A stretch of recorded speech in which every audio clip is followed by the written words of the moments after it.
on a thriller tonight versus the Knicks. We won 122 to 115, and this was a game. It was a tale between two halves. This game, because that first half I was ready to just say fire everybody, cut everybody, get rid of everybody that's not named LeBron James or Anthony Davis. Just cut them. Um, Even the coaching, the whole coaching staff, I felt just needed to go immediately if things had continued to go the way it was going that first half. Um, it was it was just straight disgusting. I can't even describe the pain I felt watching that first half after that game we just lost against the Clippers, where Reggie Jackson hit the game-winning layup and was crip walking all over the place in the Cryptos arena. That was bad enough having to witness that and then come out to us just getting shellacked, giving up 40 points in the first quarter to the New York Knicks, the New York Knicks of all teams, and then to top that off with giving up 70 something points at the half. It was totally mind-boggling. I was completely lost. I didn't know what to think. There was just no energy on the defensive side of the ball. Dumb plays, dumb turnovers, just careless mistakes, or one after another. And it was just like the New York Knicks could not miss. Everything they threw up. It seemed like it was just going in. It seems like every time there's a struggling superstar or a struggling star that plays us, they finally find their stride. Julius Randle's been playing like dog crap all year. That's why their record looks like it does. I don't want to say dog crap, but he's having a far worse year than what he put up last year. And for him to come to us and just completely just magically find his stride, it seems like that's a recurring theme when it comes to struggling teams playing us or struggling superstar. Man, I don't know what happened at that halftime. I don't know what speech was given, but something finally clicked, because we came out and we clamped up, man. We clamped up that third quarter. The Knicks only scored 13 points that third quarter. We outscored them 31-13 in that third quarter. After being down by I think it was like 20 points or 21 points or something like that, where to the point to where we were getting booed, right along with Russell Westbrook, which he deserved every bit of it tonight. I fear that we may end up having another Luol Deng situation, where we paid him $72 million over 4 years, and you got to remember back then that was a boatload of money, a boatload of money. I want to say maybe that was probably maybe 7 or 8 years ago. So from where we've come from then to now, it's a drastic change as far as market value. So basically, what I'm saying is Russell Westbrook's contract would be almost equivalent to what we gave Luol Deng back then, and it's kind of looking like in that situation because Luol Deng got to us and he became just a straight dud. He was nothing like the player that we saw the year before, and we got basically bamboozled again, with that Luol Deng thing. Just as we did with Steve Nash, we've had a lot of those, over the years where we'll jump the gun on an aging player, and then when we get them, they just completely just bust. Like they're no longer what we thought they were. And I just hope that we're not stuck with a aging, battered, old player that has no value at all.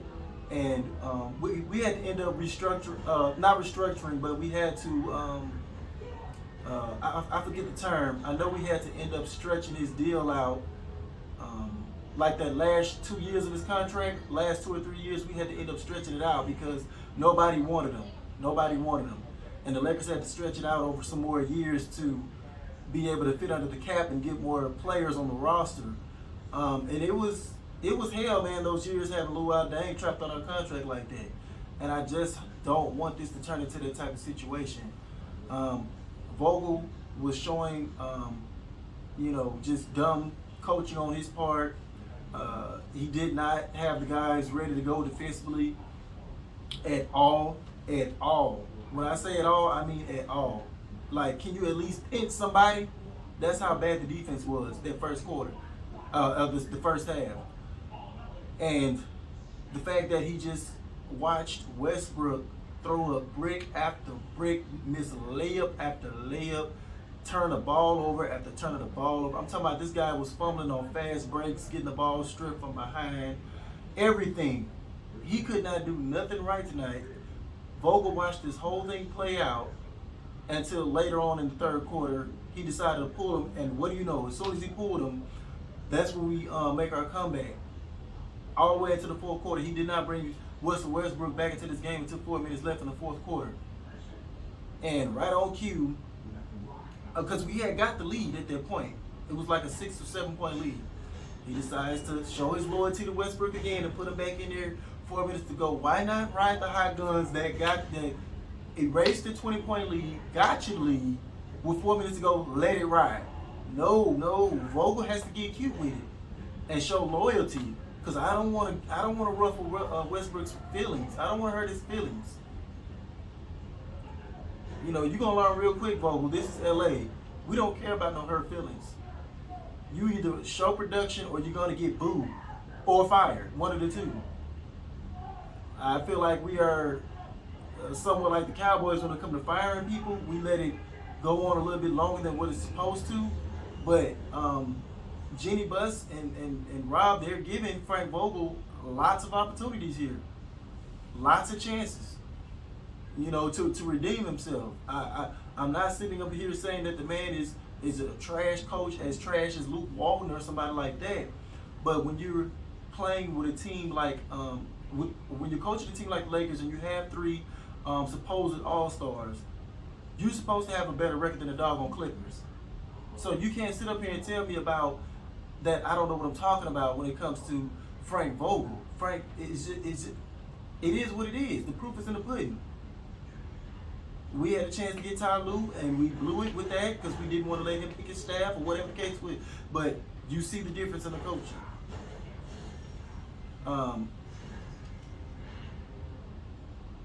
We held firm tonight because for 2 reasons. Malik Monk joined the party with LeBron James and Anthony Davis, and the Knicks also helped us out because they did some Knick things at the end. This game could have easily been stolen by the Knicks. I say stolen because we had a big enough cushion at the end to just close this game out in the fourth quarter. But we started doing dumb nut stuff that would have cost us this game. If we were playing almost any other team, we would have lost tonight with the way we closed this game out. Missed free throws, missed technical free throws. I'm talking about every chance to close it out. We turned the ball over twice. We got lucky on one of them because LeBron threw a lazy pass, kind of like sideline pass, tried to get it down court to Malik Monk, and Burks jumped in front of it, almost had to steal right there. But we did some good things at the end and some bad things.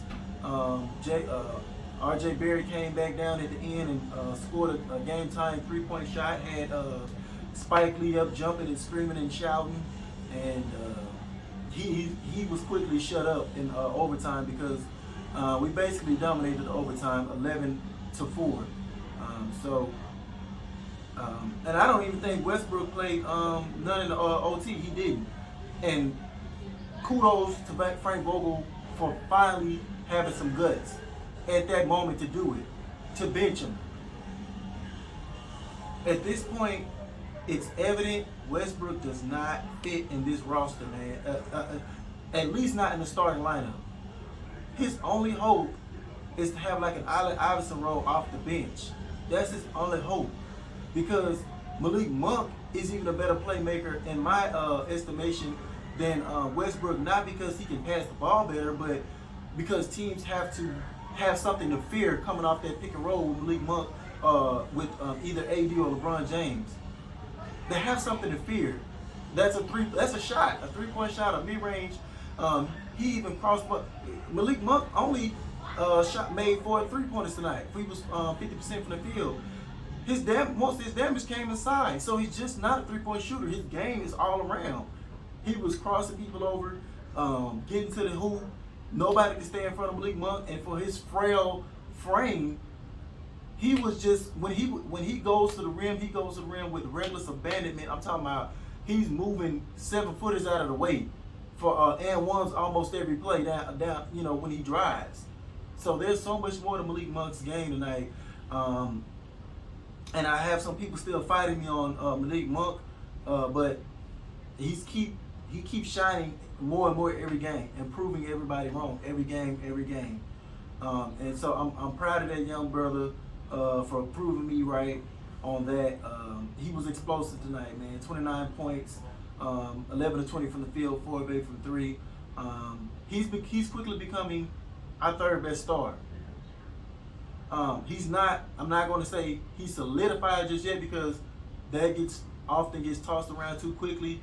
We have to let it play out and have it being shown on more of a consistent basis to give him that title. But as of right now, it's looking very promising as far as him becoming the third star, not Westbrook. And that's sad because he's the guy that we're paying $40 million a year to go 1 of 10 tonight, only 5 points, 4 turnovers, 0 for 3 from the 3-point line. He looked nervous tonight. I hate to kill a guy because he is a Hall of Famer, but it is what it is. It's LA, man. This is what you expect when you come play for us. We expect greatness, man. We expect greatness.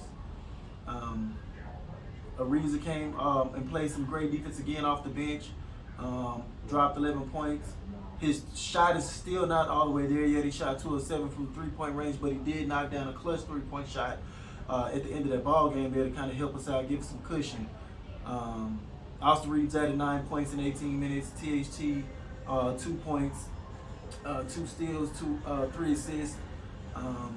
So we need a little bit better production off the bench, especially without Melo. We don't know what his status is going forward, but we're going to need way better, at least scoring production off the bench.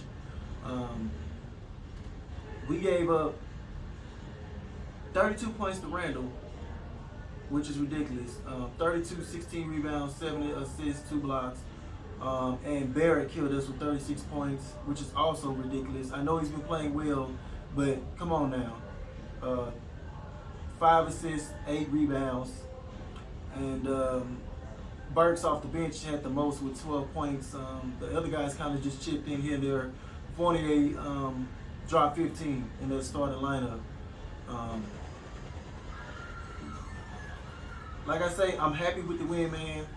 And it took Herculean effort from that big three.